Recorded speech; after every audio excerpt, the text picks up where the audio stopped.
Нийслэлийн Монгол Ардын намын хорооны даргыг сонгох хурал Монгол Ардын намын 28 дахь их хурлаас хойш нэг ч удаа хуралдахгүй байсаар өнөөдрийг хүрч байна. Учир нь өнгөрсөн хугацаанд нийслэл хотын төлөө, нийслчүүдийн амьдрал ахуйг дээшлүүлэхийн төлөө олигтой ажиллаагүй хүн нийслэлийн Монгол Ардын намын дарга болж давхар дээл өмсөн албан тушаалаа баталгаажуулж хотын ажлыг орхигдуулж хувийн ажлаа амжуулахаар зэхэж хэлжээ. Үндсэндээ 2020 оныг сонгуулиар эрх мэдлийн ашиглан улсын хурлын гишүүний суудалд суух зам мөрөө засахаар болжээ. Хотын дарга Батууд давхар дээл өмсөхийн үйл хэрэгтэй 60 тэрбумын сандуу тэргүүтэй нийтхийн төлөөлөгчдийг урайлж нийтдэх ардчилсан намын бүлгийн зарим төлөөлөгчдөд өгсөн хувилдаж кампанит ажил өрнүүлж эхэлж байгаа сурагтай. 60 тэрбум төгрөгөөр төрийн албыг наймаалц гэсэн үйл явдлыг монголчууд бид мартах учиргүй. Хууль хүчний байгууллагаас энэ асуудлыг эвлүүлэх гэж зарлан өнөөдөр хүртэл асуудлыг бүдрүүлэхийг зорьсон. Гэлээгээд ард иргэдийг хуурах энэ үйл ажиллагаа тэд хууль хяналтын байгууллагаар мянга даруулсан ч даравч далдаа гэдгийн үлгэр болж байна. Харин өнөөдөр 60 тэрбумын ийхүү өөрсдийн албан тушаал суудлаа баталгаажуулж авч үлдэхийн тулд юу ч хийхээс буцахгүй болжээ. Өнгөрсөн 7 оны нийслэлийн иргэдийн төлөөлөгчдийн хурлын тэргүүлэгчдийн хурлын эрс хүрээгүйс тус хурал хойшилсан.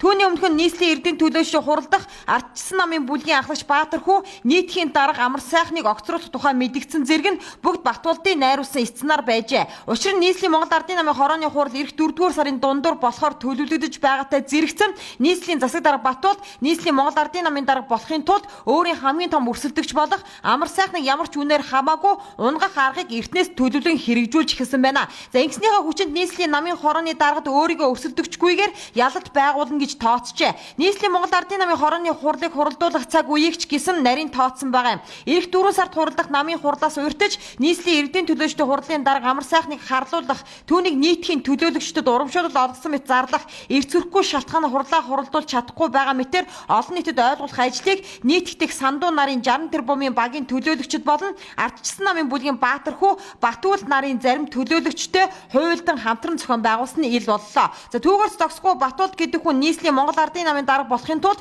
төрийн ажлыг гацаач нийслэлийн хэмжээнд явагдах ёстой худалдан авах ажиллагаа төсөл тендерийг 4-р сарын 1-ээс өмнө зохион байгуулна гэж мэдгдсэн нь цаагаараа нийслэлийн Монгол Ардын намын даргын суудлыг нөгөө 60 тэрбумынхны эртнээс сэргэж заншсан тендер төсөл хөтөлбөрөөр дамжуулан худалдан авах гэсэн нарийн учир шалтгаантай байсан гэж ойлгогдож байна. За бүр тэр байтугай Америк нэгдсэн улсад томилолтоор явахдаа нийслэлийн эрдийн төлөөлөгчдийн хурлын тэргүүлэгчдийн эрцийг хүргэхгүй байх үүргийг өөрийн орлогч нийтхийн тэргүүлэгч Баярхүүд өгсөн байгаа юм. Ийхүү нийслэлийн эрдийн төлөөлөгчдийн хурлын үйл ажиллагаа болохгүй байна. Нийслэлийн эрдийн төлөөлөгчдийн хурлын эрц хүргэхгүй улмаас хуралдаж чадахгүй байна гэх мэтээр олон нийтэд буруу ойлголтыг төрүүлж баахан захиалгат мэдээллийг хүргэсэн юм а. За амар сайхны хувьд нийслэлийн эрдийн төлөөлөгчдийн хурлын дарга болсноос хойш өнгөрсөн хугацаанд нийтхийн тэргүүлэгчдийн хурал 12 удаа хуралдаж нийслэлчүүдийн өмнө тулгамдсан олон асуудлыг шийдсэн бол 2 удаа эрц хүрээгүй шалтгаанаар хойшилсан байдаг. Тэгвэл хуралдаа ирж яваад генетикийн утсаас салгаад алга болдог нийслэлийн эрдийн төлөөлөгчдийн хурлын тэргүүлэгчдийн хуралдаа ирээгүй шалтгаан нь ийхүү олон нийтэд ил болжээ.